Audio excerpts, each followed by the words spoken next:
पार्कों के विकास के नाम पर सरकारी खजाने को बेहिसाब बहाने वाली मायावती सरकार की नींद सुप्रीम कोर्ट ने एक बार फिर उड़ा दी है।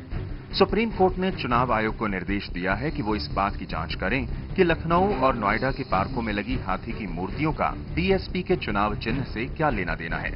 मुख्य न्यायाधीश न्यायमूर्ति केजी बालकृष्णन की अगुवाई वाली बेंच के निर्देश के मुताबिक चुनाव आयोग अब इस बात की पड़ताल करेगा कि पार्कों में लगी हाथी की मूर्तियां कहीं बीएसपी का प्रचार करने के मकसद से तो नहीं लगाई गई हैं। सुप्रीम कोर्ट ने इसके लिए चुनाव आयोग को 3 महीने का वक्त दिया है। साफ है कि चुनाव आयोग ने अगर पार्कों में लगी हाथी की इन मूर्तियों को बीएसपी के चुनाव चिन्ह से जोड़कर देखा तो माया सरकार पर गाज गिरेगी।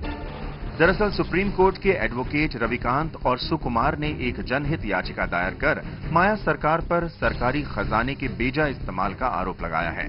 याचिका में आरोप लगाया गया है कि मायावती ने सरकारी धन का इस्तेमाल कर लखनऊ और नोएडा में खुद अपनी और अपने चुनाव चिन्ह हाथी की मूर्तियां लगवाई हैं, जो सरासर गलत है।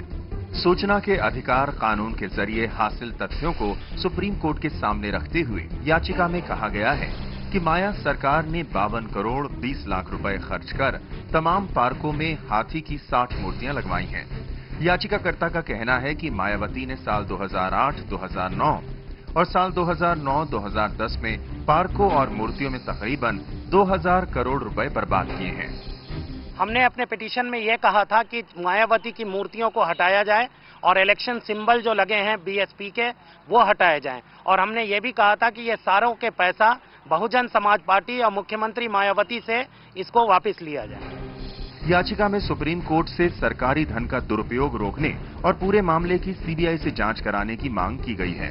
जाहिर है कि मायावती के लिए बैठे बैठाए एक और मुसीबत खड़ी हो गई है, जिससे पार पाना उनके लिए आसान नहीं होगा। हाथी मेरे साथी का नारा लगाते हुए माया सरकार उत्तर प्रदेश में जगह जगह हाथी की मूर्तियां लगवा रही है। अब सुप्रीम कोर्ट के आदेश के बाद चुनाव आयोग को तय करना है कि ये मूर्तियां केवल हाथी का प्रतीक हैं या माया सरकार का चुनावी चिन्ह। कैमरामैन अबू तला के साथ विप्लव अवस्थी, CNEV, दिल्ली।